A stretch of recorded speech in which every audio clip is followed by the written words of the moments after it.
here is an easy way of thinking about this problem.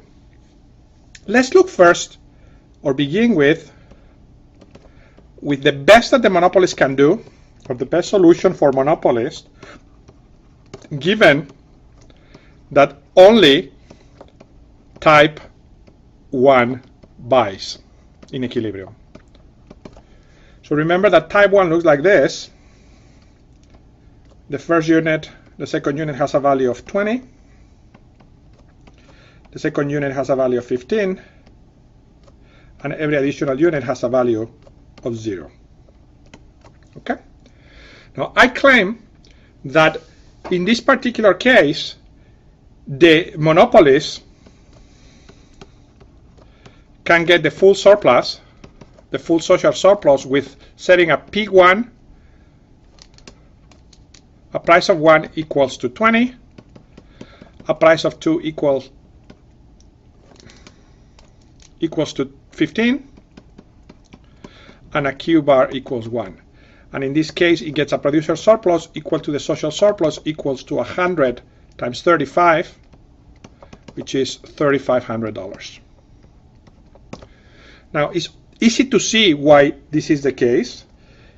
This is a price schedule that says you have to buy like this, the first unit at this price, after that at the lower price. The consumer is indifferent between buying nothing and buying the 2 units, and the producer gets all of the surplus. Now, this is something that the consumer can do. Now, if there is a better solution, it has to be the case that it involves also extracting surplus from the other consumer and a higher profit than this.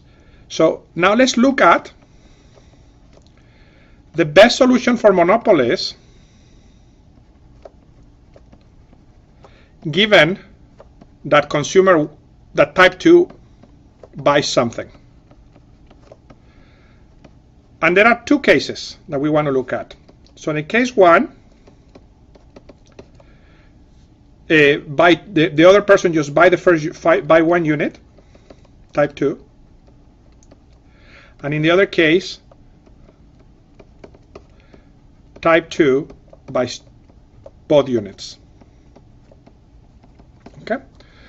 Now let's see what happens if the consumer, in the best solution for the monopolist, in which the other consumer only buys 1 unit. And to remind you, this was type 2.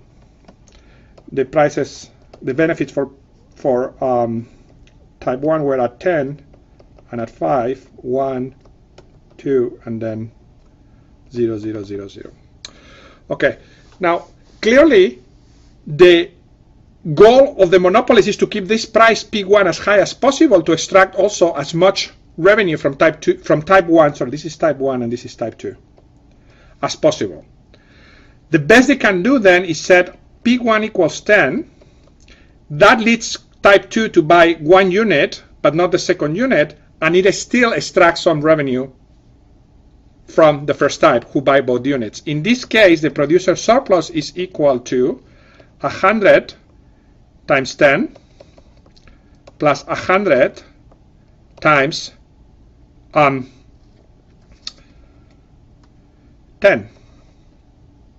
Sorry, times 20. Let's see why is that. 100 times 10 is the revenue that it gets from this consumer, which only buys 1 unit. So this is from type 2. And 100 times 20 is the fact that it sells at $10 2 units to types 1. And that gives you a total producer surplus of $3,000, which is less than the $3,500. So this cannot be a solution. Now let's look at case 2. Now again, in case 2, the goal, the best solution for the monopolist involves having the price 1 as high as possible while having the constraint that this guy buys 2 units. I hope it's easy for you to see that that looks like charging 15 and 0. Setting a price 1 of 15 and a price 2 of 0. That makes this consumer indifferent between buying nothing and buying the 2 units and keeps price 1 as high as possible so that the other consumer, so that the type 1 buys, you can get as much surplus as possible from type 1. Now, so this is pi 1 equals 15, price 2 equals 0. What is the producer surplus in this case? is going to be equal to 100 times 15. This is from type 2.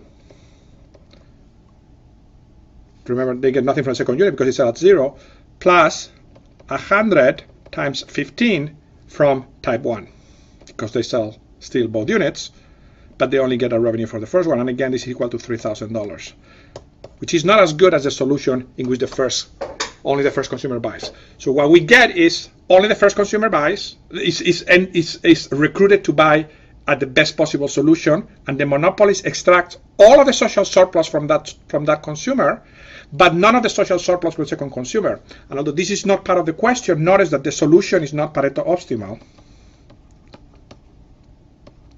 Why is that the case? Because with a zero marginal cost, both consumers should be consuming both of their units, and that is not the case.